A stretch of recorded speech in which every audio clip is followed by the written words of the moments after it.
उत्पत्ति दिवस एवं महेश नवमी की ढेर सारी शुभकामनाएं।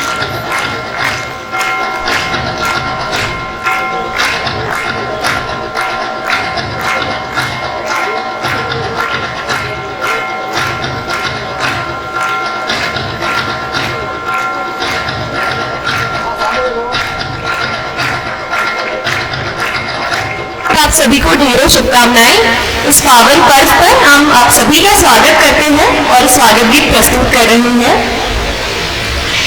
मन की अधीरता से करते हैं स्वागतम, मन की अधीरता से करते हैं स्वागतम, प्रेम भाव मन से करते हैं स्वागतम, प्रेम भाव मन से करते हैं स्वागतम, गुरुजन गुरुजनों का करते हैं स्वागतम, गुरुजन गुरुजनों का करते हैं स्वागतम, स्वागतम सुस्वागतम, स्वागतम सुस्वागतम।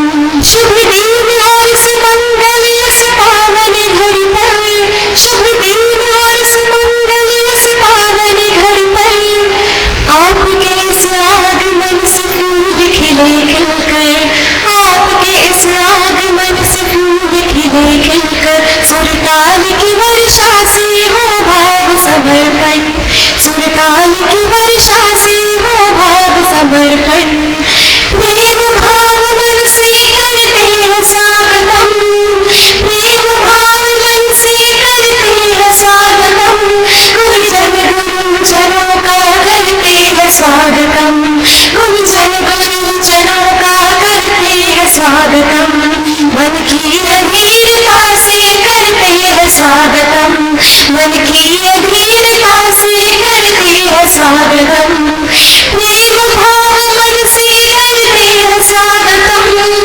प्रेम भाव मन से करते हैं स्वागतम, गुरुजन गुरुजनों का करते हैं स्वागतम, गुरुजन गुरुजनों का करते हैं स्वागतम, स्वागतम सुस्वागतम, स्वागतम सुस्वागतम, सुस्वागतम सुस्वागतम।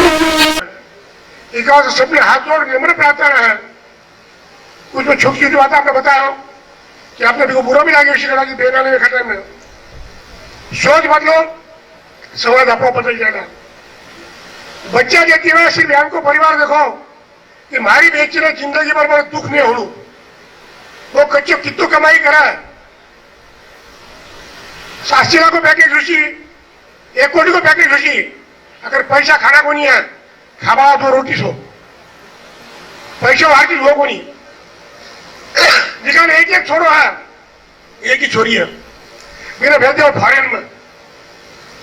अरे फॉरेन में भेजा बाद सिकाई के बाद बोलू वो थाने 10 लाख रुपये महीना भेज दी ताकि सेवा कौन करी, इतने विचार करो, वो भी बदलाव जरूरी है। क्या भारत देश में नौकरियां कोई क्या जो भारत देश में छोरा काम रहा होता है देश की जो बच्चा काम में नौकरी ना है या दुकानदारी करा है तो क्या भूखा मर गई। मैंने स्वाभिमान की बात लिखा हुआ है, जब महेश भवन की निर्माण की बात आई परभणी में 11,000 लाख का 38 मेंबर तैयार हुआ है। मैं परभणी जिला का मायखिन समाज को कौतुक करूं, मेरा माथा अपने को अभिनंदन करूं, यार का भी परिवार हमारे परभणी में है। तो अपने फॉरेन कहते पूरा बॉम्बे सिटी की है, आप बच्चा अपने कटे कमी है, अरे अपने कमाई करे कम है। तो एक एक बच्चों है जिसका हाथ जोड़ प्रार्थना है, मैंने करा फॉरेन पूरा बॉम्बे कहीं घर कोई नौकरी मिल बाकी, अरे 50,000 लाख रुपये महीने कमाओ तो पुनः में 2 लाख 4 लाख कमाने की बरोबर को नहीं हुआ। नौकरी करा 2 लाख को पैकेज लो 25 लाख भी होशी 50 लाख भी होशी, 10 साल तो फ्लैट को भाड़ो भरवान चल जाओ, आधी जिंदगी निकलेगी। अरे बात में आ जाओ बदले खाबा की तो निश्चित पैसा ने करवाला का हूँ, यार की घड़ी सारी बात है। आज बोले बात पर आप सब गौर कर रहा, यार की मैं आपको अपेक्षा रखूं और चंद लाइन कुछ लिख कर लाइडी है। विवेक समर्पण त्याग से निभाओ अपनी जिम्मेदारी, विवेक समर्पण त्याग से निभाओ अपनी जिम्मेदारी, होश में रहकर रहकर जोश से निपटाओ आए हुए समस्याएं सारी। होश में रहकर जोश से निपटाओ आई हुई समस्याएं सारी। पहल करो अपने आप से, लक्ष्य करो निर्धारित। पहल करो अपने आप से, लक्ष्य करो निर्धारित। आत्मानुशासन और समय प्रबंधन के पक्के रहो, मत रहो औरों पर आधारित। खुली आंखों से सपना देखकर भविष्य की संभावना को गौर करो। खुली आंखों से सपना देखकर भविष्य की संभावना को गौर करो। संस्कार संस्कृति का संवर्धन करके समय के साथ खुद को अपलोड करो, खुद को अपलोड करो। जाता जाता आप जिस टेस्ट को अध्यक्ष में बनाना है इसके बारे में एक मिनट में आपको बोल दूं। श्री ओंकारनाथ मालपाणी महाराष्ट्र महेश्वर निधि ये माध्यम से महाराष्ट्र प्रदेश महेश्वर सभा का 435 बहना जो विधवा है, अबला है, जो कुछ काम को नहीं कर सके, मैंने 1000 रुपये की मदद हर महीने में इस ट्रस्ट के माध्यम से भेज जाओ। 1 तारीख को 5 तारीख का महीने भी बहन का खाता पर पैसा चल जाओ। किसी बहनों तो एम की में अगर 5 तारीख का खाता पर पैसा नहीं गया तो मेरा फोन आ जाओ, काही बात है जी बात मनी माने खाता में पैसा पड़ेगा नहीं, काय अड़चन गई यांकी बहनों ने पैसा दावा। हमारी महीना पीरियड में अपना सबको मालूम है कि 1000 रुपया में भी बहना को दवाई को खर्चो में चालक होनी बिकावास्ता आज ट्रस्ट को वापस 7 कोटी 60 लाख रुपया को है। मैं धन बता दूं, मैं 4 5 कोटी 40 लाख हो 2 साल में 2 कोटी बढ़िया। वो सब आप सबका सहयोग को बढ़िया। ट्रस्ट ने 15 कोटी जमा को संकल्प है वो दानशूर आपका सर बढ़ेगा विकाय माध्यम से शक्य है। आज 7 कोटी 60 लाख को ब्याज 42 से 45 लाख रुपया है। बैंक का ब्याज का रेट कम हो रहा है, जबकि लगभग 48 लाख का ऊपर साल का पूरा वाटअप निकाला है क्या डिफिशिट में संस्था था। इस ट्रस्ट में माँ का फिरवा को खर्चो, चाय पानी को खर्चो, मीटिंग को खर्चो, 1 पैसों भी लागत को नहीं वो थाने में बता दूं। तुम्हारी आपने विनंती रहेगा। दूसरी बात ये ट्रस्ट ने एटीजी भी मिले है और जो कंपनियों ने CSR में गवर्नमेंट का अंडर पैसा देना लगे व्यक्ति CSR की भी सर्टिफिकेट ट्रस्ट ने मिले है। श्री ओंकार जी मालपाणी के चिरंजीव संजय जी मालपाणी और परिवार जितो कलेक्शन 22 जिला में महाराष्ट्र प्रदेश महेश्वर सभा में हुआ। आप 1 कोटी जमा करेंगे, 1 कोटी रुपया की हर साल व्यक्ति घर पर है। इतना बड़ा त्याग मालपाणी परिवार को इस संस्थान में है। आपने भी हमारी चर्चा में विनंती रहेगा। देखो नदी को पानी है, आपने जो पैसों कमावा अगर आप बहुत आवड़े पानी बहुत नीचे चालू रखा ब्यारी दान को है तो वो पानी मीठो रहेगा और वही नदी को पानी आप साथ रखा तो वो नीचेदार समुद्र हो जाए, वो खारो हो जाए। पैसा की सही बात है। ज्यादा सिंच कर रखे हो तो आप नोटाबंदी होकर देखा हूं छप्पे के छप्पे लोगों ने बालाजी मंदिर ले रखने लगी कि कचरा में फेंकने लगी। तो जितनी भी चांदी ट्रस्ट की रोकी होशी बिना आप बड़ा दिल तू तहे आंसू तहे दिल से मदद करो यार की विनंती आपने करो। मैंने बोल समय दियो परबंधार को महेश्वर सभा पर आप सभी को महेश नवमी के इस पावन पर्व पर मैं प्रणाम करती हूँ और बधाई देती हूँ। भाग्यवान इसलिए है कि अपने गुणसूत्रों में बुद्धिमत्ता और सद्व्यवहार है, संवेदनशीलता है। ठीक है, अभी परिवर्तन हुआ क्या होने दीजिए। कभी कभी क्या होता है कि रफ्तार की जिंदगी में हम अपने जिंदगी से अपने रूप से थोड़ा भटक गए, लेकिन भविष्य तो उज्जवल कर ही सकते हैं। इसीलिए हम बदली हुई परिस्थिति का तनाव नहीं लेंगे। हम विचार ये करेंगे कि इसकी कोशिश हम खुद से शुरू करेंगे। मैं नहीं, हम, मुझसे भी गलती हो सकती है इसका स्वीकार। इसकी गलती एकांत में कहना, स्तुति 4 लोगों में कहना और बाकी कोई कुछ भी करे, मैं संवेदनशीलता से सदाचारता से मैं अपनी भूमिका निभाऊंगा।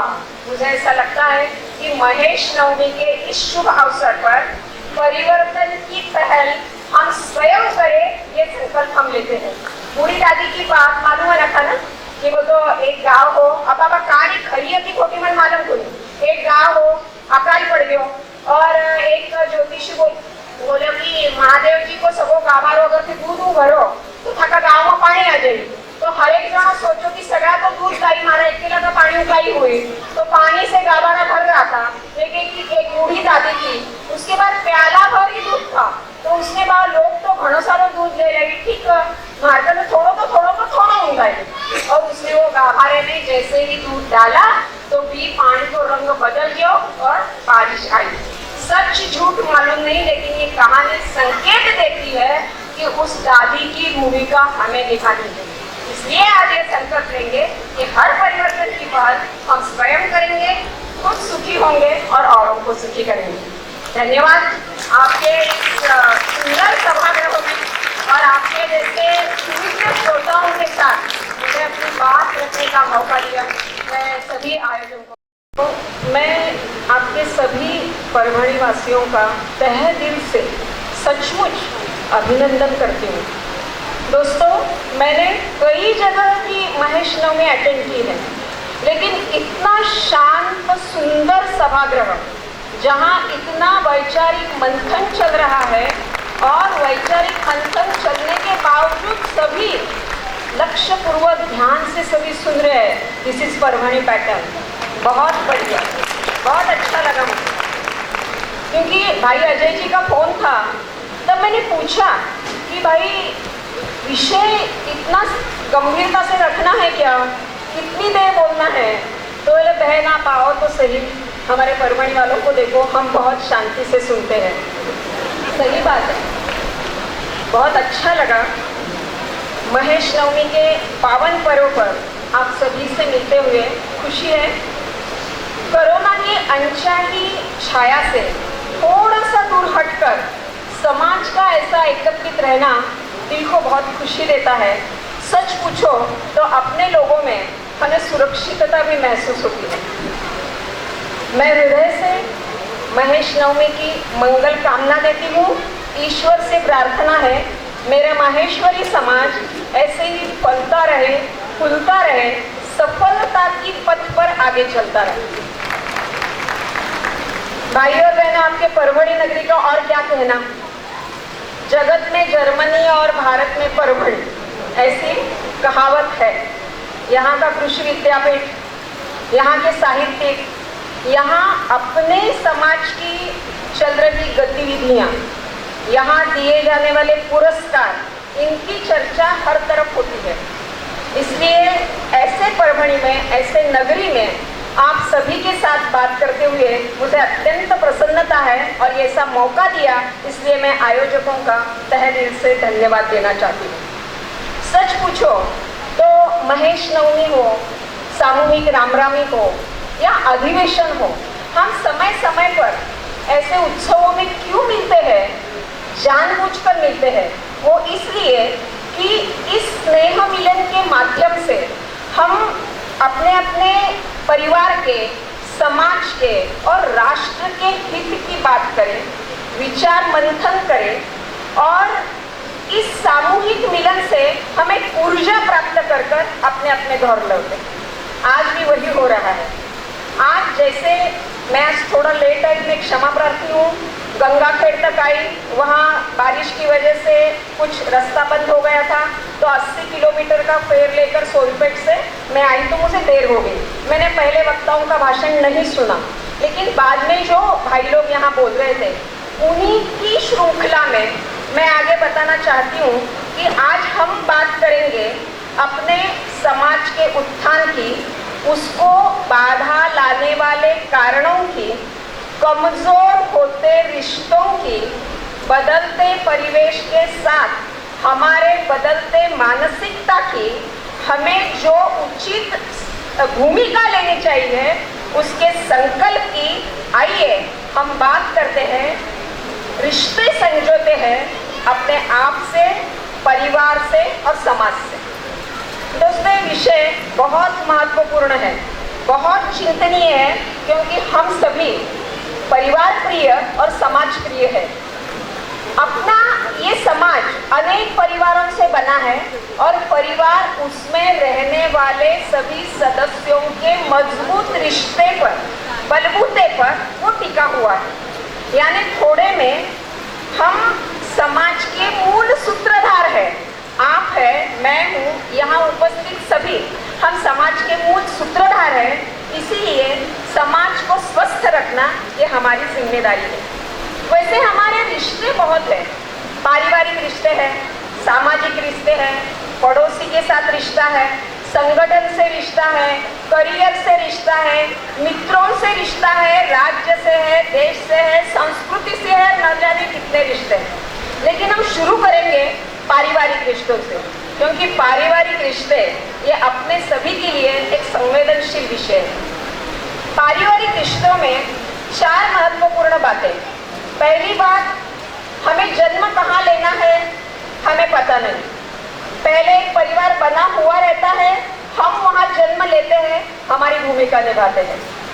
शादी कहाँ होने वाली हमें पता नहीं। भले ही आप प्रेम विवाह करो, पति पत्नी आपस में चुन लो, लेकिन पति पत्नी के साथ जो रिश्तेदार आने वाले हैं उनका हमें पता नहीं, वो हमारे हाथ में नहीं। परिवार पहले बने हुए रहते हैं, हम वहाँ जाकर भूमिका निभाते हैं। दूसरी बात, बाहर वालों के साथ रिश्ता बनाना बहुत आसान है। 24 घंटे में कभी कभार मिल गए, 4-8 दिन में कभी कभार मिल गए, हाय हेलो हो गया, आप अच्छे हम अच्छे। लेकिन 24 घंटे जिनके साथ रहना है उनके साथ रिश्ता निभाना ये अत्यंत कुशलता का काम है। एक बात। तीसरी महत्वपूर्ण बात, अगर हमारी किसी के साथ मित्रता है लेकिन कुछ कारण की वजह से उस मित्र का स्वभाव बदल गया या वो गैर लाइन को चला गया, तो हम उसकी मित्रता स्टॉप कर सकते हैं, उससे मित्रता हम छोड़ सकते हैं। बराबर है। एक आध संस्था से हम जुड़े हैं, उसकी भूमिका हमारे ध्यान में नहीं बैठी, तो हम संस्था को छोड़ दे सकते हैं, दूसरी संस्था में कार्यरत रह सकते हैं। मित्र बदल सकते हैं, संस्था बदल सकते हैं, रिश्ते और रिश्तेदार हम आजन्म नहीं बदल सकते। भले ही 2 भाइयों का झगड़ा हो, पत्रिका में नाम ना लिखा हो, तो लोग ऐसा नहीं कहेंगे कि इसकी शादी है उसका नाम नहीं लिखा, कहेंगे अरे राम जी के यहाँ शादी है, सगा भाई होने के नाते श्याम जी का नाम नहीं लिखा। ऐसा ही पक्का बोलेंगे। यानी अपन रिश्ता संभालो या ना संभालो, हमारे जीवन के अंत तक हम रिश्ते और रिश्तेदार नहीं बदल सकते। चौथी महत्वपूर्ण बात, अगर हम उच्च विद्या विभूषित है, कहीं नौकरी के लिए जॉब के लिए जाते हैं, तो एक ट्रेनिंग का प्रोग्राम रहता है ना, अपने बच्चे जाते हैं ट्रेनिंग को कि उस ऑफिस में कैसे काम करना चाहिए, बिजनेस कैसे संभालना चाहिए। लेकिन आश्चर्य की बात यह है कि निसर्ग निर्मित ये परिवार जो कुटुंब व्यवस्था है उसमें कैसे रहना चाहिए, क्या क्या हुनर चाहिए, कैसे रिश्ते संभालना चाहिए, इसका ऑफिशियल कोई भी ट्रेनिंग सेंटर नहीं है। यह अपने आस्था से, अनुभव से, अनुकरण से निभाया जाता ये पारिवारिक जीवन हम में से हर एक की भूमिका से या तो सशक्त होता है, सुशोभित होता है, या फिर वातावरण बिगड़ जाता है। फिर भी हर पीढ़ी की चाहत रहती है।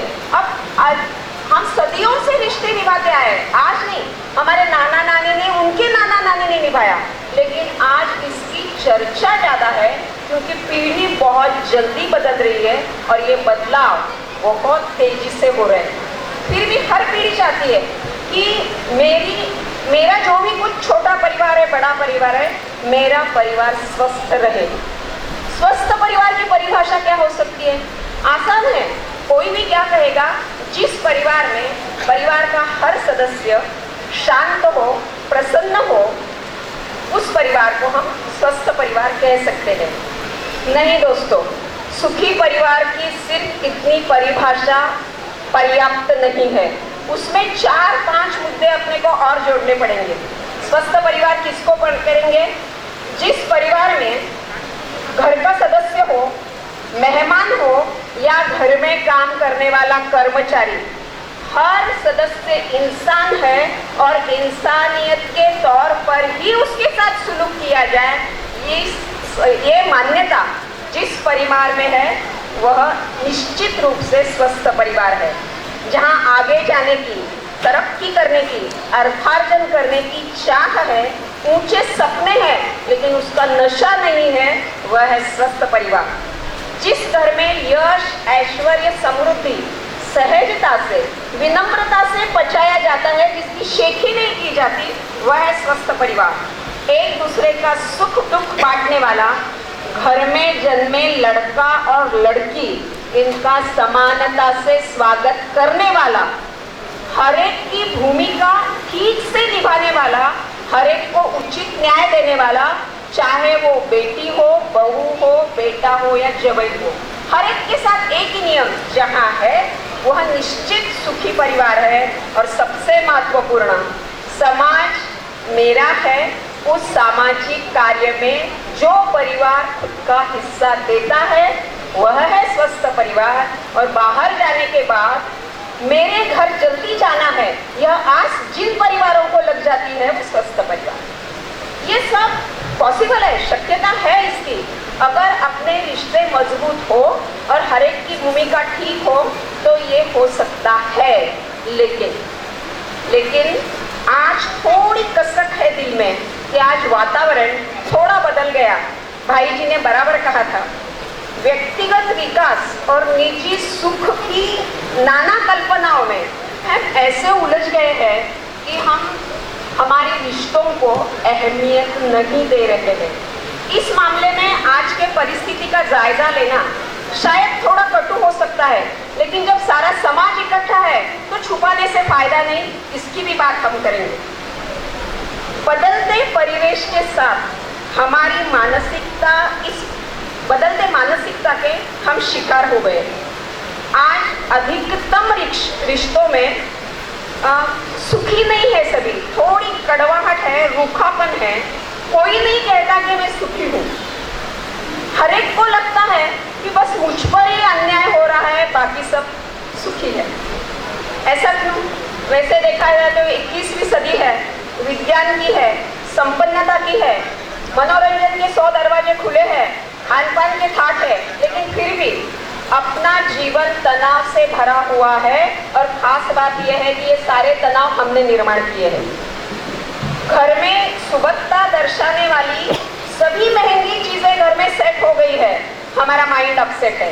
एसी से सारा घर ठंडा हो गया है, हमारे मस्तिष्क गर्म हो गए हैं। इंटरनेट से सारा जग एक कमरे में आ गया है, लेकिन एक कमरे के 2 लोग आपस में जुड़ नहीं रहे थे। खूब शिक्षा मिली, ऐश्वर्य संपन्नता मिली, लेकिन मूल्यों को खोने का भय उत्पन्न होने लगा। हमें एक दूसरों को देने के लिए समय नहीं, एक छत के नीचे तो रहते हैं लेकिन सभी की दिशाएं अलग अलग हो गई है। संवाद की जगह या तो गलतफहमियां या फिर झगड़े ऐसे होते हैं। दोस्तों, ऐसा क्यों है? वही सोचने के लिए हमें थोड़ा आत्ममंथन करना पड़ेगा। हम बदल रहे हैं, हम में परिवर्तन हो रहा है। वैसे देखा जाए तो परिवर्तन, ये जैसे अभी भैया ने कहा, वो जगत नियति है, परिवर्तन होना ही चाहिए। कल से आज बदलाव आया तो वो प्रगति है। परिवर्तन की जड़ें सदा है जीवन के हर काल में, बदल जाता है पहनावा पर रहता सत्व ही जाल में, विकसित होती है संस्कृति परिवर्तन के छांव तले। नहीं चाहिए ऐसे परिवर्तन जो है मूल्यों के बदले। अगर मूल्य खोकर हम कहीं अपना बिहेवियर, अपना ये बदलते हैं तो वो ठीक नहीं। फिर हम सटीकता से विचार करेंगे कि ऐसा क्या हुआ हम में कि हम बदल गए। बातें छोटी छोटी है, थोड़ा निष्पक्षता से देखेंगे कि ऐसा क्या बदलाव हुआ कि जिसका हम व्यक्तिगत, पारिवारिक और सामाजिक परिवर्तन हुए। हमें लेबलिंग नहीं करना है, ये अच्छा है वो बुरा है, नहीं। जैसा है, नदी बह रही है, हम किनारे बैठे हैं और वो बहती हुई नदी को देखते हैं, वैसे ही हम हमारे परिवर्तन को देखेंगे, क्योंकि परिवर्तन हो चुके हैं। दोष किसी को देना नहीं। सबसे पहला परिवर्तन क्या हुआ? ये 25 वर्ष में हम संयुक्त परिवार से एकल परिवार में आ गए। हर समय हम झगड़े से नहीं हुए भैया, कभी जगह की कमी हुई, थोड़ी अनबन हुई, कभी नौकरी की वजह से भी हम अलग हुए। ठीक है, अलग हुए, उसमें दोष नहीं। पहले 25-30 लोग इकट्ठा रहते थे, तब एक मुखिया रहता था घर में, वो जैसा बोलता था, वो जैसे बोलती थी वैसे चलता था। वहाँ मिलजुल कर खाना पीना बांट कर रहना, यहाँ तक कि दूर की बुआ चाची जिसको खुद का कोई नहीं है वे भी इस परिवार में बड़े आराम से समा सकती थी। अनुभवों से भरपूर जिंदगी थी। परिवार में जैसे जैसे प्रसंग आते थे वैसे अपने बुजुर्ग कैसे उनके साथ डील करते हैं, कैसे उस समस्या का समाधान करते हैं, ये बच्चे देखते देखते बड़े होते थे। उनको व्यक्तिमत्व विकास शिविर में जाने की जरूरत नहीं थी, क्योंकि परिवार में ही वे सारे अनुभव उन्हें मिलते थे। क्या गलत है क्या सही है इसका पूरा ध्यान बच्चों को आता था। सब मिलजुल कर सुख भी बांटते थे, दुख भी बांटते थे और एक धाड़स रहता था। समझो उस परिवार में दुर्दैव से किसकी गमी हो गई, कुछ हो गया, तो वे टाबर अनाथ नहीं था। कोई न कोई वो सिर पर हाथ हो और वो पनप जाते थे और वो बच्चे वापस परिवार को संभालने के लिए तैयार होते थे। ये सत्य बात है। आज एकल परिवार में वो बात नहीं रही। सपोर्ट सिस्टम कम हो गई, अनुभवों की कमतरता आ गई, हमें थोड़ा अकेलापन महसूस होने लगा। लेकिन फिर भी अभिमान की बात है कि जो भी कुछ बचे कुछ संयुक्त परिवार है वो माहेश्वरी उम्मीद है। और आज हम अलग भी हो गए हैं तो भी समय समय पर हम इकट्ठा होते हैं, एक दूसरों का सुख दुख साझा करते हैं।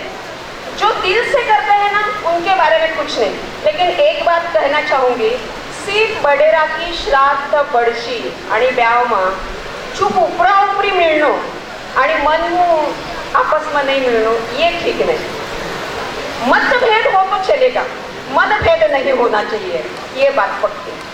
आज बच्चों की संख्या 1 या 2 पर आ गई। ये शायद बदलते जो समय है उसकी मांग रह सकती होगी, लेकिन उसका परिणाम क्या हुआ? पहले 5-7 बच्चे रहते थे ना तो संस्कारों का संक्रमण आसानी से होता था। यानी सब्र सीखना, एक दूसरे के लिए रुकना, अपनी बारी आए तब तक पेशेंस रखना, ये तब होता था। आज वो सीख आज नहीं मिलती। माँ बाप भी बच्चों को लेकर इतने उत्साहित हो जाते हैं कि वो मांगने के पहले सारा दे देते हैं। अपने बच्चों को ना सुनने की आदत है। आज जिस उम्र में मैं हूँ, यानी कि 60 के लगभग थोड़ी ऊपर, जिस उम्र में मैं हूँ, सभागृह में जो इस उम्र के है ना, अपना बचपन याद कीजिए। अपना घर में कड़ापण एक जमा याद रहते कि जिगाकनो आपा खर्चाना पैसा मांगता है। हर एक के मम्मी पापा अलग अलग नहीं देते थे। शोलापुर में हम 45 लोग इकट्ठा रहते थे, 3 भाइयों का परिवार था। आश्चर्य होगा आपको, हमारे यहाँ एक मुनीम थे, कृष्णप्पा चाचा, वो हमारे पिताजी से थोड़े बड़े थे।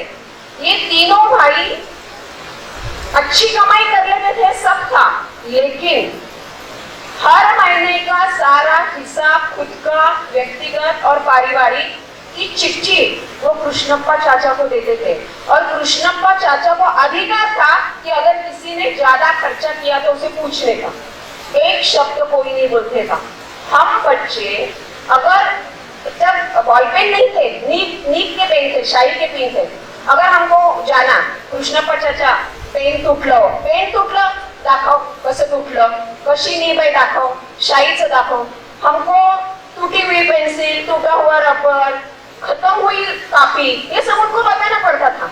जून महीना मानो हमारे लिए उत्सव था, क्योंकि हम बाहर देखते थे सारे बच्चे, सारी वानर सेना, 17-18 बच्चे थे हम। कृष्णप्पा के साथ हमें जाना है, नई किताबें खरीदना है, नया दफ्तर लेना है, खुश होना है और शायद का ड्रेस का था और एक ड्रेस मिले। जून महीना यानी हमारे लिए दिवाली से कम नहीं था। ये अनुभव शायद सभी का होता होगा, लेकिन आज ये नहीं रहा। हम हमारे बच्चों पर अत्यधिक ध्यान तो देते हैं, दजनानिशी मैंने सबो यार देवा, और व्यवहारिक ज्ञान का बजाय तू नाच, तू गा, तू तीर, तू भाषण कर और तू सगळं मना कर देगा। कैसे शक्य है क्या कोई पॉसिबल है? यानी कि हम क्या करते हैं, उनको पराजय भी सिखाते हैं। पराजय जय जितना डाइजेस्ट करना पचाना आसान है ना, उतना पराजय पचाना आसान नहीं है। उस पराजय पचाने की क्षमता ही हम उनकी नहीं कर देते हैं, द्वेष से भरे बच्चे आगे चलकर रिश्ते निभाते नहीं। यहाँ तक कि कोई मेहमान आया तो हम झट से कहते हैं, ए पाहुणा आया ना, बस तू काय करे, तू थांब जा, मायने अभ्यास कर। यानी रिश्तेदार आए हैं, उनसे नहीं मिलाएंगे, उसको अंदर भेजेंगे और अपेक्षा करेंगे कि वो बड़ा होने के बाद रिश्ते निभाए। कैसे निभाएगा साहब वो रिश्ता? हम ही नहीं निभाते हैं। ना टेंशन देते हैं हम बच्चों को। पूना में एक सर्वे हुआ, 10वीं और 12वीं के बच्चे, 40% बच्चों का बीपी अबाउ नॉर्मल था। ये चिंता की बात है। अगर हम इस प्रकार बच्चों को इतनी स्पर्धा में ढकेलते होंगे तो उनकी सेहत का क्या, उनके भविष्य का क्या, उनके रिश्तों का क्या, कहीं न कहीं रुकने की जरूरत है। एक शास्त्रीय सत्य बताऊं आपको, आजकल बदलते हुए पर्यावरण से हमारे बच्चे कम उम्र में सयाने हो रहे हैं। लड़कियों को सयानापन जल्दी आ रहा है और लड़कों को भी सयानापन जल्दी आ रहा है। पहले क्या था, सयाना होने की उम्र बड़ी थी, शादी की उम्र कम थी, खुद को संभालने का स्पैन कम था। अब क्या हो गया, सयाने जल्दी हो रहे, शादी की उम्र बढ़ गई, खुद को संभालने का स्पैन ज्यादा हो गया। और उसमें बाहर के अति आकर्षण, टीवी पर नई सो एडवर्टाइज, उस एडवर्टाइज में बड़े नहीं देख सकते इतनी गंदगी, और ये सारे देखते देखते उस टीन एज के बच्चों पर क्या परिणाम होता है। पहले देखो, एक बाल्यावस्था थी, फिर एक कुमार अवस्था की थी, फिर बच्चे युवा होते थे। आज बाल्यावस्था के बाद कुमार अवस्था निकल गई, बच्चे फटाफट युवा बनने लगे, और इसको हम कोई भी नहीं रोक सकता। और ऐसे में अगर हमारे बच्चों के साथ हमारा संवाद ना हो तो बड़ा ही कठिन है। मैं आपको बताऊं, हमने थाना के जयप्रकाश जी काबरा का एक शिविर किया था, व्यक्तिमत्व विकास शिविर, और शिविर होने के पश्चात एक उनको कागज और पेंसिल दे दिए और उनको बोले कि आप चाहे वो चित्र निकालो। सच मानिए अभी हमारे पास है वो, एक ने चित्र निकाला, उस चित्र में उसने मम्मी का खूबसूरत सा ये बनाया, फोटो बनाया, उसको कान ही नहीं थे। हमको क्या लगा कि इतनी अच्छा है, वो गलती से भूल गया होगा, गजरा बिजरा लगाया तो भूल गया होगा। तो हमने उसको बोला, अरे तू मम्मी ने कान नहीं काटे बेटा, वो कर, बच्चा एडमिट कर। नहीं बोला, मैं कान नहीं निकालूंगा, मेरी मम्मी कभी सुनती थी, उसको कान ही नहीं देता। यानी हम हैरान हो गए कि ऐसे भी बच्चे कर सकते हैं। कल के महाराष्ट्र टाइम्स में है कि पेरेंट्स के ऊपर इंग्लिश स्कूल में निबंध था, तो 8वीं के बच्चे ने बोला कि मुझे ऑनलाइन मम्मी पापा नहीं चाहिए, मुझे ऑफलाइन मम्मी पापा चाहिए। इतनी पते की बात है जो बच्चे हमें सिखाते हैं। अगर बच्चों से संवाद नहीं रहाना तो ये होगा, और संवाद शुरू से होना चाहिए। बच्चे बड़े होने के बाद संवाद नहीं हो सकता। एक तो शादी की उम्र बढ़ी, जैसे अभी भाई जी ने बताया, वो नौकरी के लिए दूर दूर चले जाते हैं, फिर उनको शादी न हो, शादी समझो हुई तो डिंक संस्कृति, तू भी कमा मैं भी कमाऊं, डबल इनकम, नो किड्स। ये परिवार के लिए, समाज के लिए, राष्ट्र के लिए हानि की बात है। और दबे पाव लिव इन रिलेशनशिप अपने समाज में भी प्रवेश कर चुकी है, ये खेद है। अभी नहीं रोका तो हम नहीं रोक सकते। हम बच्चों को शिक्षा देते ना, बड़ी अच्छी बात है, शिक्षा तो देना ही चाहिए, लेकिन शिक्षा के साथ घरेलू जिम्मेदारी हम उनको नहीं सौंपते। घरेलू जिम्मेदारी नहीं सौंपते तो वो आगे चलकर पहली आज बोलता ना कि भाई समुद्र में पड़े बस आप ही तीरणों आवा, आजकल तीरणों आवा को लाइफ जैकेट के, इसलिए उनको समझ में नहीं आएगा, हमें समझाना पड़ेगा। एक एबीपी न्यूज अगर आप देखते होंगे तो कोरोना काल में म्हणजे आपण काही करा, छोऱ्यानंच फक्त रसोई आओ, छोरांना नाही आवत तो चला, अब वो जमाना गयो, छोऱ्या रेव नाही तो छोरा रेव, प्रत्येकाने स्वावलंबन आणि घरकाम आवडूच सैर विषयी बात करू। अपना महाराष्ट्र में 18 व 20 साल की 3 छोरिया दिल्ली ना एक कंपटीशन एग्जाम में गई, और बटा वे कंपटीशन एग्जाम देवड़ वास्ते 15 दिन पहली गई, अचानक कोरोना आ गया और कोरोना के लॉकडाउन लग गए। तो वो जिस फ्लैट में रहती थी, उस फ्लैट के मालकिन, उसको पता था वो बच्चियां अच्छी पढ़ाई कर रही है, सब कर रही है, बाहर से खाना आता है। लेकिन लॉकडाउन होने के बाद उस मामूली को चिंता हो गई। वो क्या बोले, ठीक है ये तीनों का खाना मैं तो नहीं बना सकती, लेकिन उसने घर में से कुकर, दाल, चावल, आटा, थाली, तवा सब दे दिया उनको। और वो क्या बोली कि दीदी लोग आप आपका बनाओ और खाओ, क्योंकि बाहर कुछ नहीं मिल रहा है। खेल है, वो तीनों ने 18 से 20 साल की लड़कियों ने कभी चौके का मुंह ही नहीं देखा। उनको कुकर कैसा लगाना मालूम नहीं, उनको फलके कैसा करना मालूम नहीं। भुक्की टुक्की जी। और तो और वो एबीपी का वो ये सामने आया तो वो बोलती कहाँ जा रहा है सरकार, और बाहर के सारे बंद हो गए, हमको खाना नहीं है, ऐसा कहीं रहता क्या, हम पे अन्याय हो गया। अरे यानी कि आपको सब प्रोविजन दी है, आपको बनाने नहीं आ रहा। इतनी अनयूजुअल कंडीशन सारे देश में है। दोस्तों ये ठीक नहीं है। हम बहुत बच्चियों को पढ़ाएंगे, बच्चों को पढ़ाएंगे, लेकिन जब तक हम घर की जिम्मेदारी, घर के काम मिनिमम આપણો પર ખાવતા તરી આવવું છે, બીજું તો કરવું લાગે ને તે ઘણી લાખ રૂપિયા કમાવતા હોશે જી, પણ જેદી પર રસોઈ વાળી नहीं आती है भाई। थोड़ा अपने आप में ये होशियारी आनी चाहिए। आज अनुशासन में परिवर्तन आ गया। उठना, बैठना, सोना, खान पान, होटलिंग, व्यक्ति स्वातंत्र की पूरी कल्पना बदल गई। काम का आलस, काम ना आना, पैसे देकर भी काम हो सकता है, ऐसी मानसिकता, श्रम प्रतिष्ठा का कम होना। श्रम नहीं चाहिए, हमें झटपट धनवान बनना है, उसके लिए दिखावा करना है, दिखावा के लिए कर्जा भी लेना है। ये कहाँ तक चलेगा? दूसरी महत्व की बात, इन पैसों के चक्कर में हम पैसे वाले लोग हमारे रिश्तेदार नहीं होते, फिर भी हम उनके रिश्तेदार बन जाते हैं। और अपने पास के लोग जिनके पास कटु है, लेकिन मैं बताती हूँ, जिनके पास धन नहीं है, उनके साथ बहुत से लोग रिश्ता नहीं रखते। ये मानस की न पकड़ होगी। इसलिए पैसों का, वैसे ही आज के बदलते परिवेश को ध्यान में रखते हुए युवा पीढ़ी को पसंदीदा करियर, पहनावा, घूमना, इस सभी स्वतंत्रता का स्वीकार अपने बुजुर्गों ने किया। ये बहुत अच्छी बात है, क्योंकि जैसे जैसे समाज बदलता है, जमाना बदलता है, वैसी छूट हमने देनी ही चाहिए। लेकिन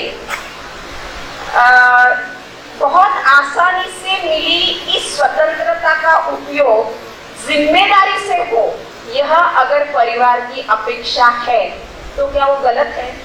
निश्चित ही नहीं है। अपनी गरिमा को संभालना, अपनी अपनी सीमा रेखा, अपनी मर्यादा संभालना, ये बहुत आवश्यक है। जब उसका उल्लंघन हो जाता है तो परिवार दुखी हो जाते हैं। स्वयं का विकास करना हर एक का अधिकार है, लेकिन इस स्वयं के अधिकार को पालते वक्त हमें थोड़ी आंखों में नम्रता, संवेदनशीलता और अपनों का आदर, इस सभ्यता के मूल को अगर हम भूल जाएं तो ठीक नहीं। एक बात मैं अवश्य बताना चाहूंगी कि अपनी समाज की बहुत सी लड़कियां, बहू रहो या बेटी रहो, इतना हुनर है उनमें कि वो आज नए नए क्रिएटिव फील्ड्स में जा रही है। बहुत अच्छी बात है, ये समाज के लिए गौरव की बात है। लेकिन उन्होंने भी ये समझना चाहिए कि ये जो कुछ हम कर रहे हैं वो परिवार के बलबूते पर कर रहे हैं। इसलिए पारिवारिक जिम्मेदारी भी जितनी हो सके उतनी संभालना हमारा भी कर्तव्य है। ये जब युवा पीढ़ी जानेगी तो विन विन सिचुएशन है। घणीदा काय हुआ माका शिकेडा को काय फायदे हो, घर का काम झंझटच रहेगा, नहीं है ऐसा। कोई भी शिक्षा हमें ये नहीं कहती कि तुम परिवार को छोड़ो, उलट जिकामा हुनर है वो परिवार को कर्तव्य की बहना बढ़ावो देवणो आणि जिका बाहेरला काम कर ते परिवार को लोगो मानल, जितो वैक्सू हुआ तितो परिवार ने सहकार्य करणो और दोनों हाथों टाळी बजावण्याची बात बा जरा हुआ कोणी जरा गड़बड़। हमारे भाई साहब बोलिया कि बड़ा शहर में काच टाबरा का साथ ब्याह होणो वो खरोखर अत्यंत ज्वलंत प्रश्न। मने बोलो मी लातूर में रेवा, परभणी में रेवो, आपणापेक्षा छोटा गावा का सुद्धा आज आयडा है। आपण सुखी कोणी नाही, अपन नक्की सुखी हा, लेकिन अजीब मानसिकता है। एक तो हर चीज अपने हाथ में नहीं होती ना, हमने कहाँ जन्म लेना। आजकल तो आपके पास कुशलता है तो आप दुनिया के किसी भी कोने में रहो, आप आपका काम कर सकते हैं, उसमें सफलता मिल सकती है, टेक्नोलॉजी का कमाल। लेकिन थोड़े ठंडे दिमाग से अगर सोचे तो बड़े बड़े शहरों से, मेट्रो सिटी से भी ज्यादा छोटे गांवों में शांति है, सुकून है, एंजॉयमेंट है, स्वच्छ वातावरण है, अपनापन है। उसका स्वीकार हमें जरूर करना चाहिए। आज वर्क फ्रॉम होम करने के लिए सभी बंदे अपने अपने मूल गांव को पसंद भी देते हैं, जहाँ की आबोहवा एकदम मस्त है। अपने जिंदगी को हमेशा चहेते मोड़ पर डालने के बजाय हम जहाँ है वहाँ भी कुछ तो अच्छा है, ये सकारात्मक विचार हम करेंगे ना तो अच्छा रहेगा। और मैं तो जरूर कहूँगी कि शांति परिवार के लोगों के मन में है। बहुत बड़ा शहर है और वो घर अशांत है, हमें सुख मिलेगा क्या? परिवार चाहे छोटे गांव में रहो या बड़े गांव में हो, जो परिवार सुख और स्वस्थता में है उस परिवार में हमें देने में कोई हरकत नहीं। इसी कारण अभी जैसे भैया ने बताया कि बड़ा शहर, पैसा वाला लोग, अमुक से ये जो हा ना बिका कारण 30-35 साल का टावर छोरे आणि छोरा कवारा है, ये अत्यंत खेद की बात है। आणि बाकी को कुठेतरी नक्की विचार होना चाहिए और उसकी पहल हमने ही करनी चाहिए, दूसरा कोई नहीं करेगा। सोशल मीडिया का हद से ज्यादा उपयोग और उसके शरण में जाना, ये आज सभी ने बताया, वही मैं बताऊंगी कि पिका इतना नादी लाग गया आपा कि पिका में इतना व्यस्त कि अपना घरवाला का ना ध्यान देना फुर्सत नहीं। चैटिंग करेंगे, 1000 मील से बाहर बात करेंगे, लेकिन घर के लोगों से हम संपर्क में नहीं रहते हैं। तो विज्ञान ने ये जो पिटारा हमें दिया है उसका सही उपयोग हम लेंगे तो भला है, अन्यथा नुकसान ही नुकसान है। पहले आपने की अडतो ना तो आप बडेराकडे जाता, गुरुजनाकडे जाता, आज गूगल महोदय एक क्लिक पर सारा जवाब देते हैं। तो हमें से हर एक को गुमान क्या हो गया, मना की इनकी जरूरत नहीं, मना तो सबको मिले। लेकिन हम कैसा बोल सकते हैं कि गूगल में आशीर्वाद के भाव है क्या, अपनत्व के भाव है क्या, अपने कल्याण के भाव है क्या? नहीं, उसकी सराहनीयता है ही। गूगल का उपयोग करना ही चाहिए, लेकिन आदमी को बोलने के लिए आदमी चाहिए, सुख दुख साझा करने के लिए परिवार चाहिए, हक जताने के लिए अपने लोग चाहिए, मटर गश्ती करने के लिए दोस्त चाहिए, समाज शाबाशी मिलने के लिए समाज भी चाहिए, सब लोग चाहिए। इसीलिए ज्ञान, विज्ञान और आत्मज्ञान, इन सभी का संतुलन होगा ना तभी हम आगे बढ़ सकते हैं। अन्यथा वैसे व्हाट्सएप का उपयोग बहुत है जी, एक व्हाट्सएप के मैसेज पे हम सभी संगठन के लोग इकट्ठा हो जाते हैं ना, यानी कि संगठन की मजबूती के लिए हम व्हाट्सएप का सकारात्मक उपयोग करते हैं। परसों की बात है, बम्बई में एक गृहस्थ, चिलकती धूप थी और वो अचानक बेहोश हो गए। रास्ते चलते एक आदमी ने देखा, वो आदमी अकेले थे, वो गृहस्थ अकेले थे। वो जैसे ही बेहोश हो गए तो बाजू वाले ने उनका फोन लिया और जस्ट डायल नंबर उसका बेटे का था, तो उन्होंने बोला कि भाई ये कौन है, देखिए ये ऐसे बेहोश हो गए। तो तुरंत बेटे ने जवाब दिया, मैं बहुत दूर हूँ, लेकिन मेरे पापा को लो शुगर की बीमारी है, उनके पॉकेट में शक्कर है, आप कृपया उन्हें वो शक्कर दे दीजिए। देखो बम्बई में जहाँ अस्पताल इतने दूर दूर रहते हैं, उस आदमी ने शुगर दी, उसको शक्कर दिया, 2 मिनट में साफ होश में आ गए, घर पे चले गए। ये कितना अच्छा उपयोग है इस व्हाट्सएप का। यानी कि ये इसके साथ दोस्ती अवश्य करना चाहिए, लेकिन उसके अधीन नहीं होना चाहिए, अन्यथा साइबर क्राइम जैसे गलत व्यवहार अपने में होते हैं। ऐसे अनेक परिवर्तन हाँ आप देखते हैं, लेकिन इसका मतलब शाश्वत मूल्य बदले क्या? नहीं। सब पहले था वही अच्छा था क्या? नहीं दोस्तों, पहले भी अपने जीवन में समस्याएं थी, दिक्कतें थी, मनमुटाव था, प्रश्न भी थे, लेकिन संघर्ष की जगह मर्यादित थी। आपस में स्नेह था, आदर था और एक दूसरे के लिए 2 कदम पीछे जाने की तैयारी भी थी। वैसे देखा जाए तो आज भी हमारा स्वभाव वैसे ही है। याद कीजिए, कहीं बाढ़ आई गई, भूचाल आ गया, कहीं कुछ अनहोनी हो गई, हम कोई नहीं बुलाते हुए फट से भागते कि नहीं नहीं भागते, निश्चित भागते हैं। फिर कहाँ से ये अच्छे? कल कोरोना के काल में अपने में से हर परिवार ने अपने कर्मचारियों को, अपने समाज को, अपने पड़ोसियों को भरपूर मदद की ना, फिर कहाँ से ये अच्छाई? संजय जी बियाणी का यहाँ जो ये हुआ, संजय जी बियाणी की निर्मम हत्या के बाद हर गांव में अपने माहेश्वरी समाज इकट्ठे हुए, उन्होंने निषेध किया। इसका मतलब उसी की वजह से आज वो पकड़े जा रहे क्या? नहीं, कदाचित नहीं, लेकिन पुलिस और प्रशासन को ये समझ गया कि ये मारवाड़ी समाज दातृत्व में आगे है, धार्मिक है, शांत है, लेकिन प्रसंग पड़ने पर उग्र भी हो सकता है, दस्तक लग गई उन पे। तो ये संजय जी बियाणी का हमारे समाज पे संकट था, तब हम इकट्ठा हुए। तो दोस्तों, अगर सिर्फ संकट के समय ही हमें इकट्ठा होना है क्या? और समय हम इकट्ठा क्यों नहीं होते? और समय इकट्ठा इसलिए नहीं होते कि कुछ स्वभाव के दोष हम में है। सबसे पहले तो हमें कूट कर भरा अहंकार। मैं क्यों झुकूं? मैं क्यों पहले बोलूं? मैं कभी गलत हो ही नहीं सकती, मैं तो कभी गलती करूँ छोड़ी। ये भाव जो हमारे मन में है वो सारे जड़ की मूल है।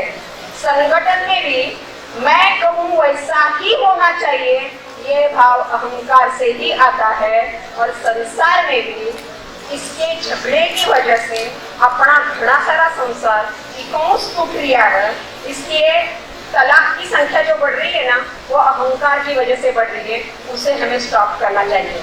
सहनशीलता बहुत कम होगी। इसका मतलब किसी ने हम पे अन्याय करा तो सुन के लेना, ऐसी बात नहीं है, लेकिन एक बुरा शब्द भी हमारे विरुद्ध किसी ने निकाला तो हम क्रोधित हो जाते हैं।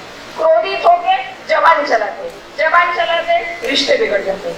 वैसे भी साहब आजकल हम बोलते ज्यादा है और सुनते कम है। कुदरत ने हमें 2 कान दिए और 1 मुंह दिया, लेकिन हम क्या करते हैं? बोलते ज्यादा है और सुनते कम है। जब हम सामने वालों की बात पूरी सुनते ही नहीं तो गलत फहमियां बढ़ती हैं। संवाद के सिवा यह बुद्धि उलझ नहीं सकती। ऐसे ही हम अगर गलतफहमियां ढोते रहे तो उसमें हमारा बहुत नुकसान है। हमारे स्वभाव में लचीलापन होना ये बहुत आवश्यक है। समझिए, यहाँ परभणी में एक अधिवेशन है, मीटिंग चालू है और किसी ने बोला कि ये अधिवेशन परभणी में होना चाहिए, अक्षता मंगल कार्यालय जैसा कार्यालय है। किसी ने कहा नहीं, मानवत में भी अच्छा है, मानवत में करेंगे, लेकिन सर्वसम्मति से मानवत ठहरा। तो जिसने परभणी कहा है वो तुरंत उनके दिमाग में मैं तो परभणी बोले ये मारो सुने बढ़िया देख लूंगे क्या कर। ये भाव केवल अहंकार से आता है। दोस्तों, संगठन बड़ा है, व्यक्ति नहीं, इसलिए ये स्वभाव भी हमारा ठीक नहीं। क्या है, थोड़ा जीवा पर अगर काबू रखे ना, दांत करे जीभ से हम 32 तो अकेली मान, थोड़ी सी टेढ़ी चलो नहीं, दांत कहे जीभ से हम 32 तो अकेली मार, थोड़ी सी अगर तू तेरे आपे में नहीं रही तो दांतों तले चबा। तो जीभ कहे दांत से, हाँ भाई आप 32 मैं अकेली मार, लेकिन अगर थोड़ी सी टेढ़ी चलूं तो 32 ही मिल। तो ये बात हमें बिल्कुल ध्यान में रखनी चाहिए। अर्थव्यवस्था जब ठीक नहीं रहती तब घर में और सामाजिक कार्यों में बहुत अव्यवस्था आती है।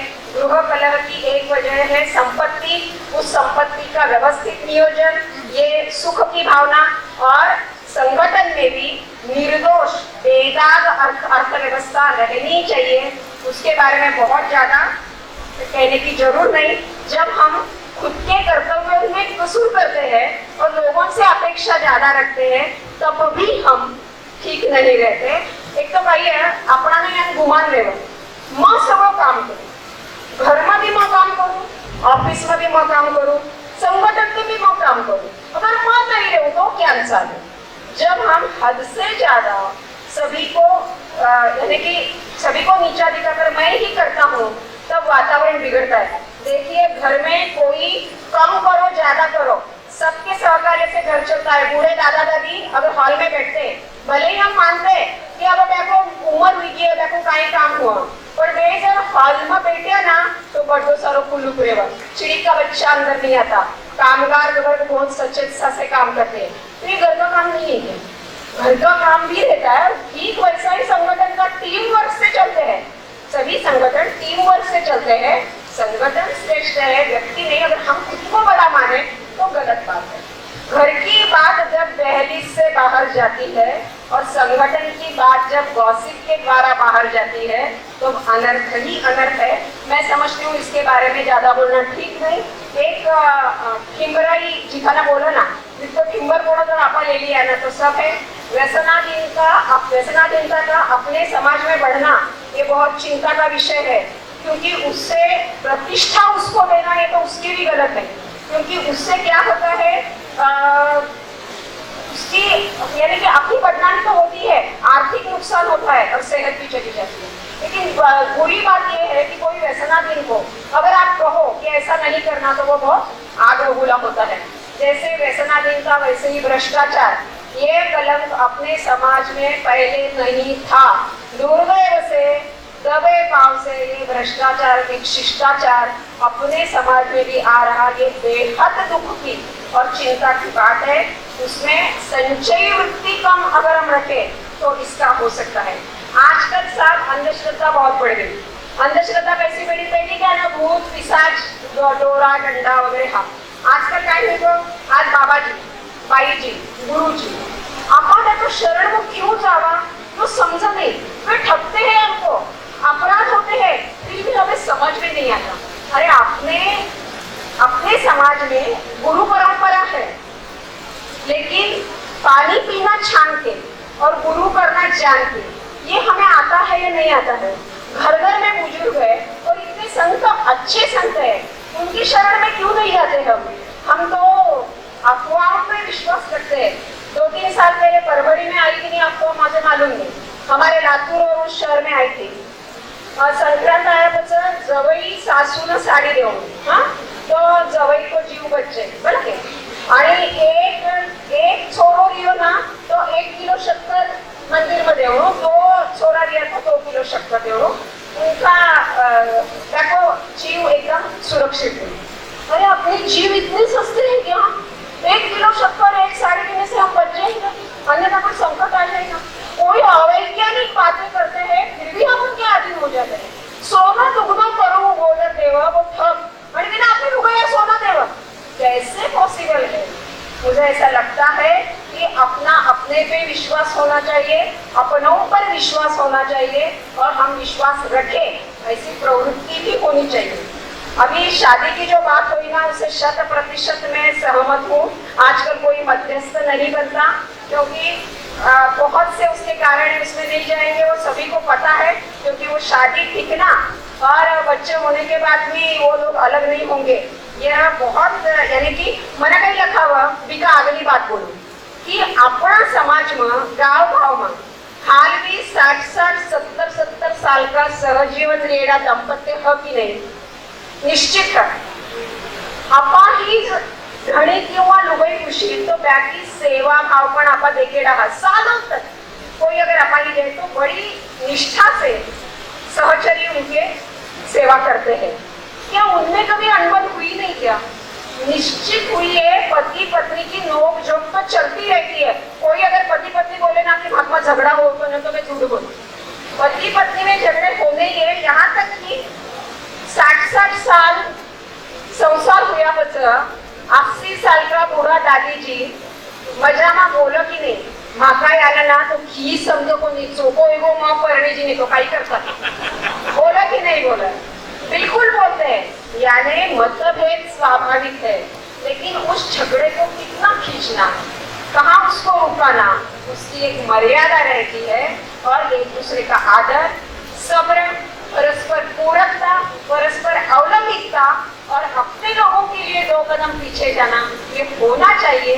तो ये है, आज नम्रता थोड़ी ऐसी कमी हो गई है भैया कि बुजुर्गों के सामने हम नतमस्तक नहीं होते।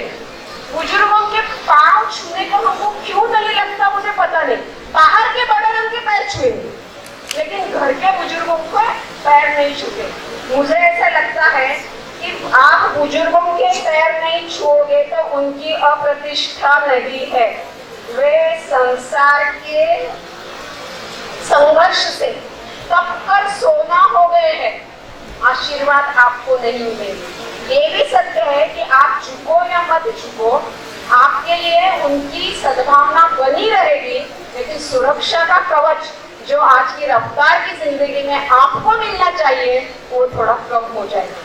साथ में मैं ये भी कहना चाहूंगी, मेरे सभी बुजुर्ग भाइयों को और बहनों को नम्रता से कहना चाहूंगी कि एक बात हम बुजुर्गों ने भी ध्यान रखनी चाहिए कि हम अपनी इनिंग खेल चुके, हमें जो जो करना वो हम कर चुके, अब बच्चों की बारी है, उनका संसार है, तो अनावश्यक हस्तक्षेप अगर हम नहीं करेंगे तो हमारा सम्मान भी बरकरार रहेगा। ये बात पक्की, यानी युवा और बुजुर्ग दोनों में भी ये बात करनी चाहिए। एक मजे की बात बोलती हूँ आपको, जब हम दोहरी भूमिका लेते हैं ना, तब हमारे समाज में हलचल होती है और अपना ही नकल आपा लेवा भला हे बोलो दोहरी भूमिका क्या है? मैं बताती हूँ आपको। अगर जवाई अपने बेटी का ध्यान रखता है और आपको किसी ने पूछा कि आपको जवाई क्या ना, बहुत ही उम्दा है साहब, हमारे बेटी का इतना ध्यान रखता है। और अगर आपकी बहू का ध्यान बेटा रखता है तो काम से कैसे गए, भीगी बिल्ली कैसे बना? सासू अपनी बेटी के बारे में जो ब्याही हुई है उसके बारे में पूछेंगी तो क्या करेंगे? आपारच पढ़ी धीरे धीरे संसार का असर को समझ जाएगी ना, और बहू तो दूसरे की नाते एक जिम्मेदारी लेना चाहिए। ये दोहरी भूमिका हम क्यों लेते हैं? और आई हुई बहू भी जब चाहे वो लाड़ करने के लिए छोटी बन जाएगी, नहीं तो गृहस्वामिनी बन जाएगी। ये कैसा होता? वो बाप करणी जर आवा पिका पैकी 30-30, 40-40 साल पिकी सासूने संसार सांभाळी गेले, पिका धणीने सांभाळी गेले, आणि आज बात पिकी भाभी करले तो बटना पीर मां। इसलिए यही बात सत्य है कि ना माँ बाप बेटी के ससुराल में हस्तक्षेप करे, ना बेटी अपने मायके में हस्तक्षेप करे। ये दोहरी भूमिका अगर हम छोड़ दें, साथ संगठन में पण आपण यानच करा भला की जरा ठराव पास हुआ ना कि शाही भोज में पण 15 सैद तो तालियां बजाकर सब स्वागत करते हैं, लेकिन अपने घर में शादी हो तो उसका पालन कितने लोग करते हैं? जब दूसरों की बारात जाती है, बच्चे नाचते हैं, अक्षता को टाइम 7 को 8:30 हो जावं तो 10 पर नाव रखा, पण वो जर अपना घर में हो जाओ तो अपन काय करायची? बच्चा है सुनो कोणी नहीं। मतलब यही है कि हर भूमिका की, हर रिश्ते की अपनी गरिमा है, उसको निष्पक्ष भाव से ही निभाना जरूरी है, तो शांति बनती है। नियम है तो सब पाले, छूट है तो सब एंजॉय करें। साहब सोमवार, मंगलवार, बुधवार, गुरुवार, शुक्रवार, शनिवार, जन 8वां वार परिवार, वो अगर आप माना तो परिवार सुखी हुई। और हर परिवार में एक जनो तरी समाज का वास्ता काम करे तो वो अच्छो रही। समाज का जिम्मेदार नागरिक होने के नाते सामाजिक गतिविधियों में सम्मिलित होना, समाज के आवाहन को प्रतिसाद देना, बन सके उतनी अपनी सेवा, जैसे मातृ ऋण, पितृ ऋण, आचार्य ऋण, वैसे ही समाज ऋण हम पे है। समाज है इसलिए हम सुरक्षित है। आप शादी ब्याह में भले ही कैटरर को बुला लो, इवेंट मैनेजर को बुला लो, लेकिन अपने घर में जब दुर्घटना होती है, गमी होती है, तो हम हाथ बांधकर कोने में खड़े रहते हैं और समाज के लोग हैं वे आगे रखते हैं और सब विधियां बोलते हैं, है कि नहीं? सिर्फ गमी में नहीं, अगर आपने रिसेप्शन है, आपके पास खुशी का दिन है, 1000 पत्रिकाएं आपने बांटी है, लेकिन 5-50 लोग भी समाज के नहीं आए, तो आपको क्या फीकी है शादी आपकी? शादी में रौनक आएगी? यानी मुझे ऐसा कहना है कि समाज एक ऐसी व्यवस्था है, ऐसी ताकत है कि जिसके साथ हमें रिश्ता रखना ही चाहिए। मैं चाहूँ तब समाज मेरा, नहीं तो मैं मेरा, ये चलेगा नहीं। काम लेना, काम करवाना, स्नेह देना, लेना, आदर देना, लेना, ये दोनों हाथ से बजने वाली ताली है और वो करनी वैसी भरनी होगी। कोरोना ने हमको ये सिखाया है। कोरोना के परिस्थिति ने हर चीज का मैं ऐसा दिलाया कि हमें परिवार की, दोस्तों की, समाज की कितनी अहमियत है वो हमें ध्यान में आई। अकेला रहना कितना भयावह है और कोई तो भी पास में रहना ये कितने सुख की बात है, ये हमको कोरोना ने सिखाया। और अपने जीवन यापन के लिए ढेर सारी चीजों की नहीं, अपने लोगों की जरूरत है, ये भी कोरोना ने सिखाया। उसकी सीख का हम जरूर सम्मान करेंगे। अंत में और एक बात, अगर हम देश के अच्छे नागरिक हैं तो क्या हम मतदान करते हैं, सभी नियमों का पालन करते हैं, बिजली, पानी, शुद्ध हवा यानी पर्यावरण, इसका हम ख्याल रखते हैं, राष्ट्रीय गतिविधियों में अपना हिस्सा लेते हैं। अगर ये सारे प्रश्नों के उत्तर सकारात्मक है तो निश्चित अच्छा मुझे यही कहना है कि हम माहेश्वरी लोग बहुत भाग्यवान हैं कि कैसा है, एक व्यक्ति, समाज, राष्ट्र और विश्व एक ऐसी सुंदर श्रृंखला है, इसमें से एक भी कड़ी कमजोर पड़ जाए ना तो सारों को उसका भुगतान देना पड़ता है।